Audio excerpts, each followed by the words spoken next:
suspended, I think, it's like.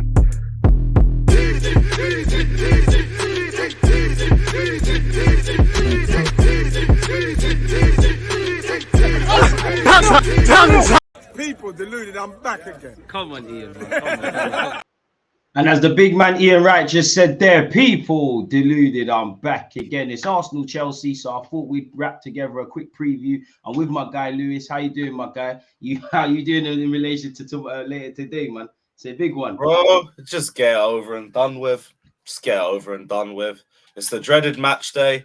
Already seen the script before. Same script as the last few weeks. We're losing. It is what it is. Enjoy the win in advance. Let's just hope it's only by 1 or 2, innit?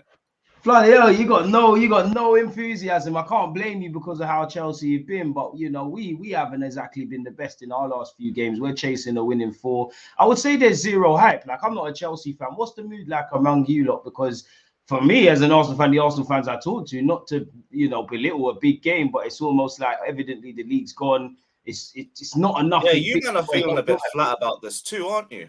It's mad flat, man. Obviously, off the back of what happened at the Etihad, really, where obviously if we win, we're back at the top. All we can really do is put pressure on City, but it feels a bit dead, bro. So how's it feel with Chelsea? Because yeah, like you said, we're flat. I mean, it might be dead with you, but like we're already in the coffin, bro. All of us universally want this season done. I want the season done. Most of the fans want us done. The players want it done. Probably Lampard does. Lampard's probably the only one that doesn't because he's the only one that will still be in a job until that point. It's just dead. Like you're saying, you guys are in bad form and everything. I get that. We'll help you with that. We've done that for every other team. Southampton, 1 clean sheet in 28 games before they came to the bridge. Then they had 2. Brentford, not unbeaten. They hadn't won a game in all of April. Then they came to Chelsea, got a nice little 2-0 win. It'll be the same energy for you guys. I just hope we don't get battered because I know you lot need to up that goal difference. I think you're like 14 goals off Man City. If you play your cards right, you could halve that against us. But I'm hoping we at least defend well. And if we lose, it's just by 1 or 2. Because I don't expect... Go on. No, man. For me, it's the teams that I'm not informed that I'm necessarily scared of because obviously you lot have had a terrible season. We beat you before, so there's a bit of pressure there. When we played Bournemouth, when we played Southampton, when we played West Ham, it's been the teams that are kind of struggling that we've kind of struggled against. So I am a bit naturally in the game day. You're going to be nervous and things like that. Don't get it twisted. I think we need to regroup. We're playing at home. We need to feed off that. You know, we need to move like hungry lions against a Chelsea team that's feeling sorry for themselves. Obviously, you lot struggle to score. We struggle to keep clean sheets. So all of this could go out the window. Who would you say there's more pressure on? Us or you lot? You guys. We got nothing to play for. And this is the thing. Like I know you said you struggle with teams like who are struggling, but there are also teams trying to stay up. Now we can run this Chelsea relegation gimmick, and I get it. It's funny as fuck. Nah, it's bad, but it's not going to happen, man. Yeah, you need every team below us to win all of their games and draw their 6-pointers. And their face the likes of City, United, you lot, all of that. It's not happening. We're going to stay up, but that's why we're also kind of in limbo. We're not making top 7. There's no aim for us. I know you said about the teams below us. I'm looking at the table now. Bournemouth have scored more goals than us this season. Wow. To be fair, they turned their season around. I thought they were nailed on to go down, man. Leicester have scored more goals than us this season. Leeds have. Forest have. The bottom 3 haven't, but there's teams below us that have conceded, that have scored more than we have. We've got like the 16th best attack in the league. Only thing that saved us is our defense is good. Somehow we still have the 3rd best defense in the league. That's why we've never got battered. We've lost like 1 or 2-0. That's about it. Yeah. Hell, haven't been the quickest scores. That makes sense, man. That actually makes a bag of sense, really. You know what? You kind of touched on it. You know, you said you're not going to be where you lot would like to be. Being an Arsenal fan, having seen us obviously been in the Champions League, not in the Champions League, in the Europa League, and I'm not going to sit here and lie. Obviously, there's a financial effect, not that it affects you. But do you think you have to go back to basics? Do you think probably what happens is that you're playing in no Europe? You got to get 1 game a week next year. Whoever the new manager is, do you think that's the right thing in terms of a reset and promote good habits and exit the bad ones? Either or would have been fine, but I think having 1 game a week is better in terms of embedding a philosophy. because we haven't had that in years, or we've tried to, and we've never been able to give a manager enough time to do it. Let's say a Pochettino comes in. I think he's got a full year to build a pressing system and to really up the fitness of this squad. That could work to our benefit in the long term. But with the same energy, we could be in Conference League or Europa League and do the exact same thing. I'd rather us be in Europe, but we're not going to be in Europe. I think we're like 9-10 points off Brighton, and they've got a game in hand or 2 on us. It's not happening. Is what it is. But I think having 1 game a week would benefit us next season. All depends on how many players you get out of the squad, who you bring in. It's very speculative to the summer because we've got a massive summer ahead for us. But I don't think it'll do us too bad. I don't think it'll do us too bad. You're right. You do have a massive summer to come. You know, I'm pretty sure when you type in Chelsea on Google, every player, 1 minute they're staying, they're going. This guy's coming in, that guy's coming in. You know, what do you touched on it? What do you make of Pochettino? Because while he hasn't been given the job, it seems like he's the front runner. Is that a first choice for you? Because when I spoke to Matisse, there was a lot of, he was up for it, and he said there's a lot of Chelsea fans that will cut Pochettino an opportunity and things, but some can't look past, the obvious. He was a Spurs man. I hear that, but I don't get it either. I think it's just a bit of a dead argument. Like, our best ever manager managed Tottenham and United. We'd all still take him back. And he went from Chelsea there. Pochettino didn't owe us anything when he went to Tottenham. He did really well with them. He was the only manager that had me worried about Tottenham. Granted, he didn't win anything, but again, that is just Tottenham for you. Conte didn't win anything there, neither did Jose, and they've won trophies everywhere else. Yeah. So I don't think that's a stick to beat him with. And he's won trophies in Ligue 1 as well. Only issue I have with him is maybe low blocks. I've seen that's been a bit of an issue for him at PSG and at Spurs, but that's been a problem we've had for years. I think he'll give us a style of player philosophy. I think he's a good tactician. He has won trophies and he's got experience at the top level in the Premier League and in other leagues. I think it's a good move for us. I don't really see too many negatives with it. How long would you give him? Give him a 3-year contract, 4-year contract or something, because I'm not expecting immediate results. Well, tell a lie. Next season, I want us back in the top 4 and I want us to make a cup final, because if we got 1 game in a week, we should be doing that as a minimum. Should be able to do that, yeah. So, yeah. I'd still give him 2-3 years, though. Embed your philosophy, see how far you can take the team. If you're not the guy to take us to a title, I think you're the guy that will leave the team in a better place for someone to take it to the next step. Exactly. So when you say give him 3 years, is that like a blank 3 years, or is it like, obviously, if mad things are happening, you probably have to lose your job? Yeah. Like 3 years, if some fuckery happens, then it is what it is. Like, we've seen Todd Bowley can set managers if he has to. It's just, let's not do any more of this 5-year contract thing.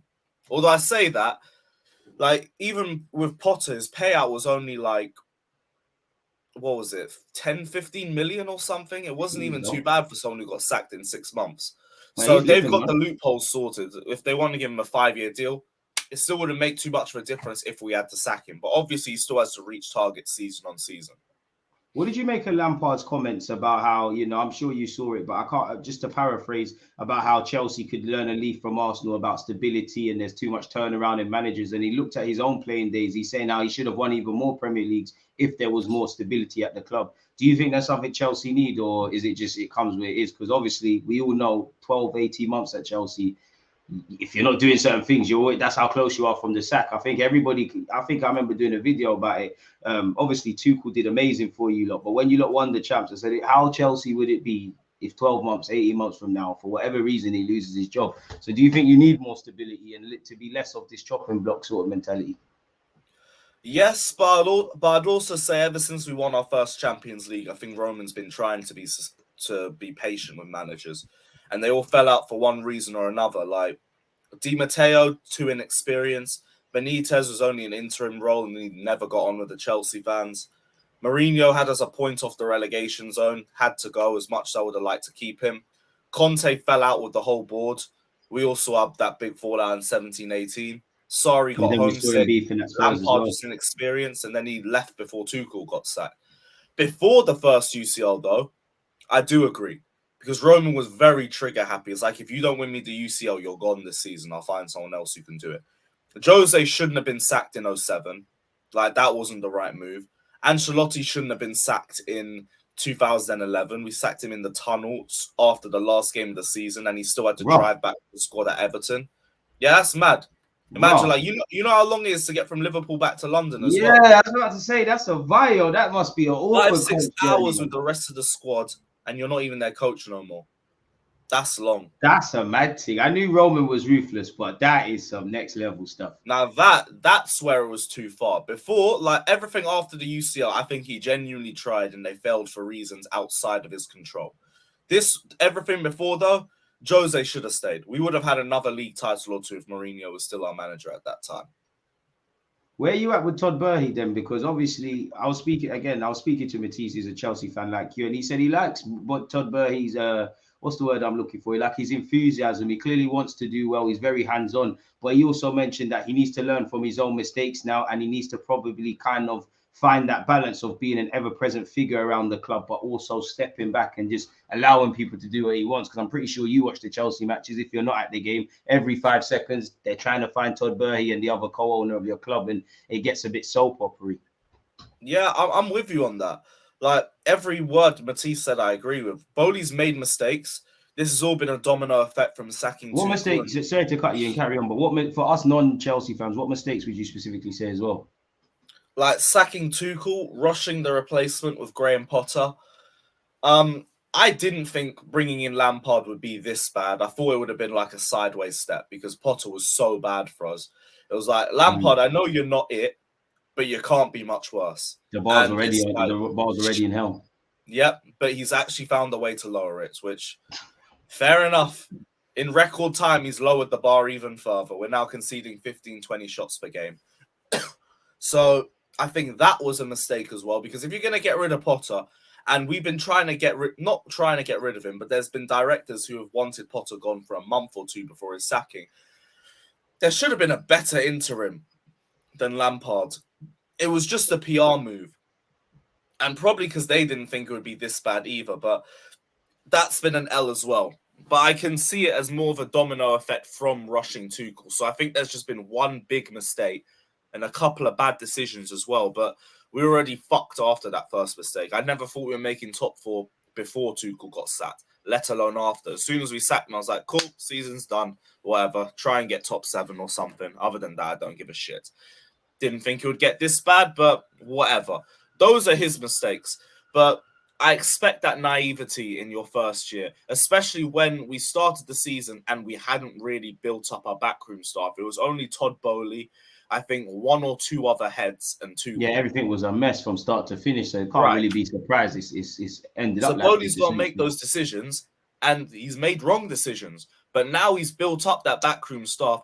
He's stepping back. He's not getting involved in the big decisions anymore. It wasn't him that pushed to get Graham Potter sacked. It was 2 of our directors. And they managed to persuade him and Igbali to do it. Yeah, he's going to listen to him. Yeah, like he steps back now. So it's like, fine, I get it. I understand those mistakes. I still think we have a good owner on our hands. Probably needs to be a little bit, what's the word, street smart, I'd say. Yeah, but I think that comes with time as well. I think people are way too harsh on Bowley right now. They're running this stupid American gimmick and everything. It's like, bro, this guy found loopholes in UEFA's financial fair play system in 6 months. He's not dumb or anything. He's made dumb decisions. You can't be a billionaire. You can't be a stupid billionaire unless you are born into it and you're the black sheep of the family and you inherit that. You can't. I don't know how he's accumulated his wealth, but no matter what these guys look like, you can't disrespect him like that. So you're fully right. Again, for me as a non-Chelsea fan, yeah, when we speak about Chelsea owners, it's Todd Burley. I just said it myself. But then when I literally just remembered he's the co-owner. So like, and I can't remember the other Donny's name, but Barley. Yeah, what's his sort of stuff though? Because obviously the only time I've really took him in is when I read the Athletics article about how you lot, invaded the Mudryk deal, and he's the one that basically, you flew over there. You said we're not leaving the hotel till we get it done. So he does seem like the silent sort of guy. And Todd Burley, not necessarily the poster boy, but he's more of a known entity, isn't it? So it's like, where you at with the other guy, if anything? Because they are co-owners, if I'm not mistaken. From what I'm reading, he's a co-founder of Clear Lake Capital, which I think is a company that owns the club, which would be him and Todd Bowley. So I think he's like a co-owner. Him and what's his name, Todd Bowley. I haven't really seen too many mistakes from Igbali, except he was the one that pushed for Frank Lampard to take over. So it's like, yeah, you might need to hold that one still. It's a month or two before sacking Potter. It's like you should have replacements lined up. Like if it doesn't work, because Christopher Vivell came in and wanted Potter out from like the first couple weeks, and that was like back in January. So if you're having those sorts of discussions week in, week out in the boardroom, you've got to have replacements lined up, especially when the form isn't improving. We were gradually dipping on a week in, week out basis, getting to a point where it was like 2 wins in 18, 3 wins in 20 and stuff like that. It didn't just happen overnight. You've got to have a replacement lined up and somebody better than Lampard. That just tells me, like you said, like I always give the example, you know, these guys, yeah, they're owners, directors, whatever, but they have the same different dynamics, but they have the same conversations we have. So again, Potter wasn't just sacked on a knee-jerk thing. As you saw, it probably got to a point where they were waiting to pull the trigger. Some people probably wanted to keep faith. Some people wanted him probably sacked, you know, way before that sort of happened. So it makes full sense. Going back to this game though, where do you see the key battles in this game? Where do you see it won or lost? Because again, Reece James is injured, Aspilicueta, whether it's Trossard or Martinelli, that's where we need to attack it. I know you said you've improved defensively and you probably got better defensive statistics than us at this moment in time. But I think, you know, we can get at your defense and ask questions, and we're at home. Don't get it twisted. I think our weaknesses is our defense because we've conceded a lot away from home and on the transition. And Lampard's been a bit coy, in my opinion, on playing someone like Aubameyang, etc. So where do you think this is one and lost? Well, I think it's already lost. Like, oh my God, a bit more optimism, man. Come on, man. there is nothing. I don't have anything. Like the only way we're scoring is from not even a set piece, because we hit the first man with fucking everybody. So we're shaky from set pieces, so that might be a bit of bro. Like we will cancel each other out on that one. I promise you. If you can't get the ball past the first man, like what are you even doing with them anyway? So we're not doing that. Chilwell first man, Enzo first man, Felix first man, James was the first man, Mount first man, whoever you name it, we're shit at corners. So you ain't got to worry about that. You said your defense ain't great. So our attack is worse. We won't score. We'll make the opportunities to score and we'll just straight miss. What else? We're not good in transition. Our midfield is a bit messy right now. Actually, no, to be fair, I'm not even sure with our midfield, because you're set up well with Kovacic, Kante, Enzo, but our problem is because we don't score and because we don't even set up to score, because Lampard decides to play fucking Gallagher and Sterling up front in nearly every match. Your players aren't fit as well, which is scary. Yep. Then you turn over possession all the time and we lose 1 or 2-0 because all it takes is one goal. One freak own goal or some BS. And your chances always fall to the Kantes and guys like that who are not paid to score goals or didn't become professional footballers to be goal scorers. I said Kante's been our best attacker the last month. We're relying on Kante to score goals. It's like, what are we doing? The defense, they're not bad, to be fair, but I feel like everybody's on the beach now, which I expected, because after we got knocked out by Madrid last season, everyone went on to the gone, isn't it? Remember, we played you like a week or two afterwards and you beat us 4-2 at the Bridge. Everybody stunk because they were on the beach. Same energy is going to happen today. So where's the game won and lost? It's already lost in my eyes. We're already done out. We're already finished. Just don't get battered. Lose by a goal or two and it's whatever. Same shit every week. Bloody hell, man. You guys cannot even concede to us. This is the thing. There's no pressure on us. I'm going into this game. I'm anticipating an L. I'm expecting it. You lot, you shouldn't be drawing this game. You shouldn't be losing this game. God forbid if you lot were to lose this. This should be a standard 3 points for you and you move on to your next game. You see, that's where, you know, in life, I'm always scared of a man or woman who's got nothing to lose. But I agree with everything you said. I think you lot are there for the taking. Nothing to lose, but also nothing to give. This guy, I can't lie. You're very good at articulating this stuff, bro. Man. You'll see today how hopeless we are as a football team, because I've had so many previews with people. I remember I did We Are Tottenham TV before the Spurs away game, and I was telling them 2-0, disappointing afternoon for the Blues. I get it, you lot are crap. You lot will see shit when we come to your ground. Ben was messaging me during the second half like, fair enough, bruv. You lot are fucking pathetic, bruv. I was like, you see, I told you lot. I didn't expect to win this one. And then Kane bangs it in. It's like 2-0. I was like, there you go. We're crap. Hopeless. We are there. We are a 3 points to whoever we play. That's the thing, though, man, because at least, if nothing more, you lot could just come and spoil our days. Like, as an Arsenal fan, I'm looking at it as We just need to get our act together. We've been dropping points. We've been showing immaturity. I'm pretty sure you watched the City game at the Etihad. We were shook. There's been games against Liverpool and West Ham where we've taken the lead, got complacent. We need to get back to basics. We've got one win since April. It's not really good. We've had a good record against the top At six least and you in got a London win. derbies. Huh? At least you got a win. Yeah, We you have got to go like back one goal and to it was March for you, lot, deflected. innit? This guy, man. Bro, Oh my you know God, deep man. You how gotta be a bit more hopeless we are optimistic, as but a football club. Do you know people like to talk about because it's the 2nd of May and everything, and it's the anniversary of like the 2-2 draw in the Battle of the Bridge. People are trying to say the same thing's gonna happen again. And I wish like it would be like this season has been so shit. But if we were to get a result at the Emirates, you know what, it would be something nice to look back on. At least in 15-16, we're only crap for half a season. People don't deep it. We had the longest unbeaten run that season and we finished 10th. It was like from December till mid-April. Hella draws in there, but it's like we still went unbeaten. There was still something about that team. So you could see them face to Tottenham and get a result. We were unbeaten against Spurs. I think we beat Arsenal home and away that season as well. We were getting results. That's what I want to do against you. I can't tell you the last time we did that. We need to win home and away, man. You will, though, because that team had hope. I was looking at that team and I was like, cool, this season's a blip. It is what it is. We don't even need that much of a rebuild. We need a couple of players in and we'll be fine.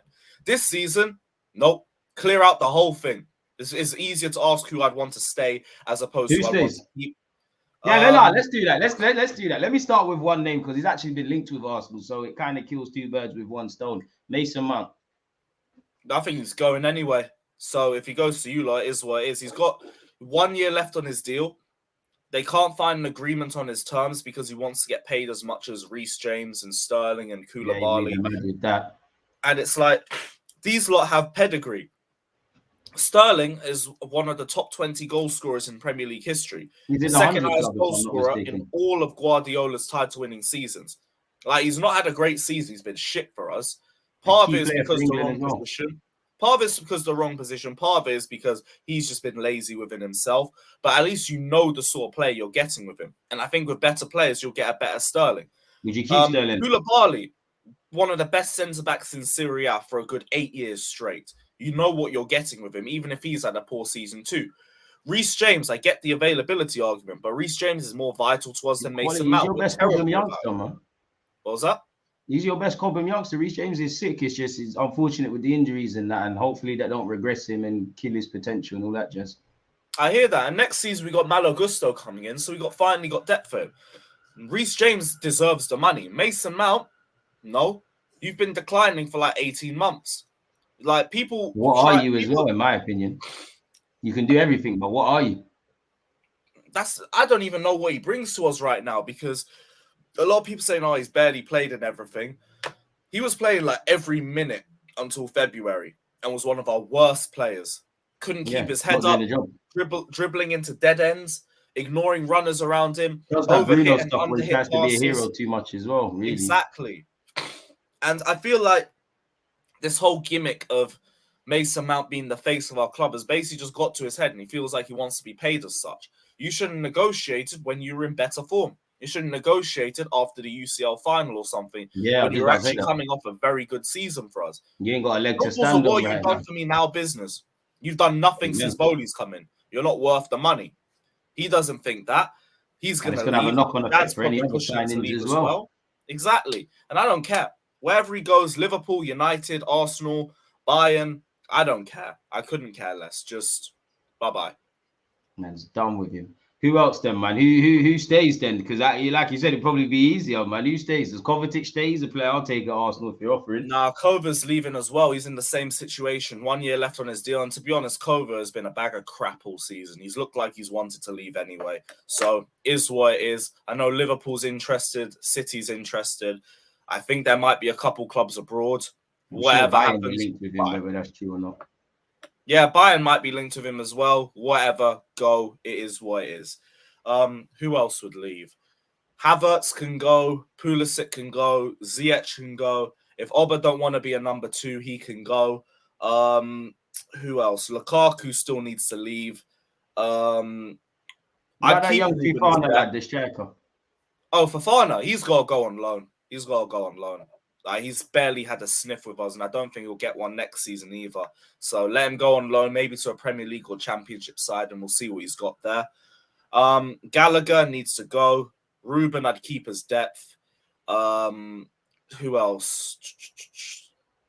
We got to keep Cucurella because he's been here for a year, so it is what it is. Same thing with Koulibaly, but if the right bids came for them, they can go.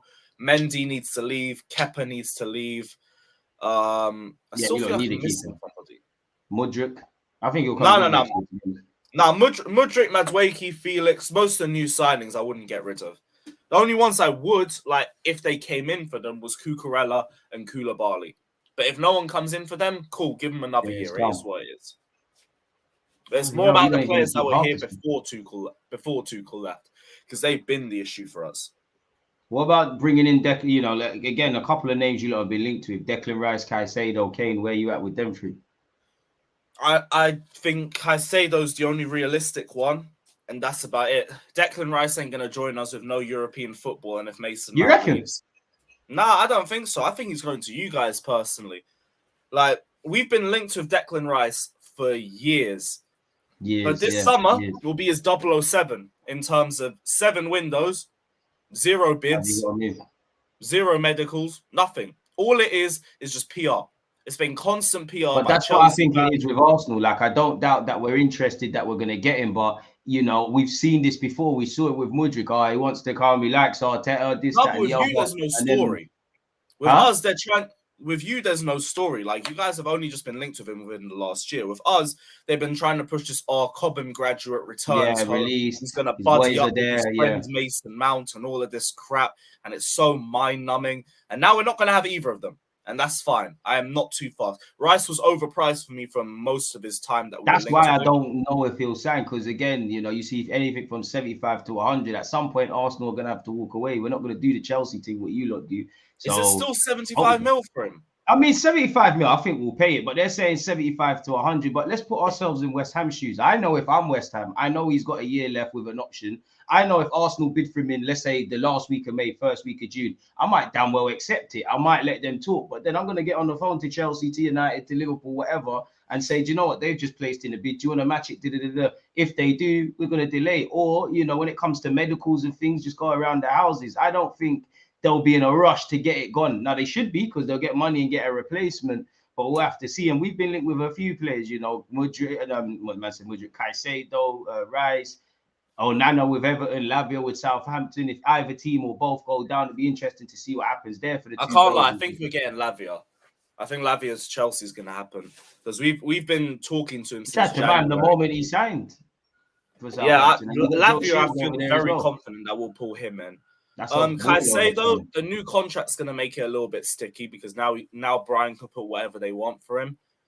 Rice, I don't think it's going to happen. 70 from us as well in Jan, so it's where they're at. They're probably going to be in Europe as well. So yeah, but in January, I feel like they were just trying to price everybody out because they lost enough that season. Yeah, we'll see what their stance is in the summer, but they can negotiate whatever they want. Kane, I don't think is happening. Like, I would love Kane to join Chelsea. That would be unreal from a football fan standpoint and on the pitch, but that's not happening. Levy wouldn't give us COVID, let alone a player. It's the same energy for you guys. It is what it is. It is what it is. I want Tony if we can get the betting. I want Ivan Toney, but trust me, I want Ivan Toney. But I think we'll move away. I think he'll be a great signing for you lot and a great signing for me, man. Like, whoever gets him in the Premier League, that's mad.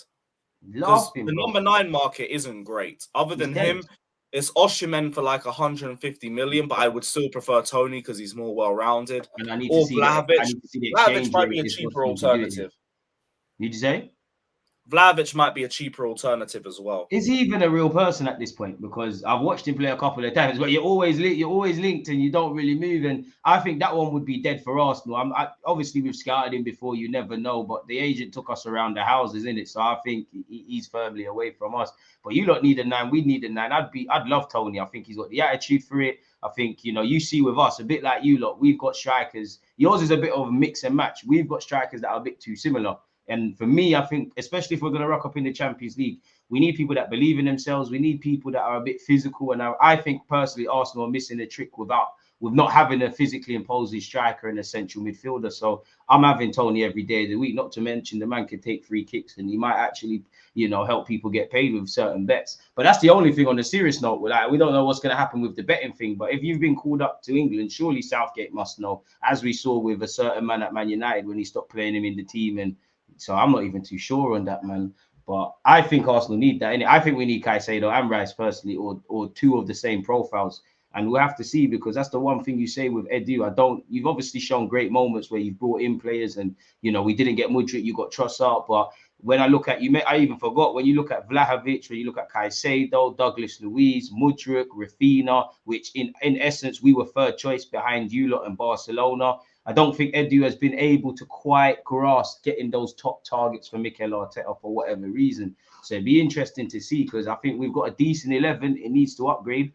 But we need squad depth. Look how one injury to Saliba has just killed the team right now. When you look at Brighton the other day, they rested however many players, still slaughtered whoever they played. So it's a techie one, man. It's a techie one.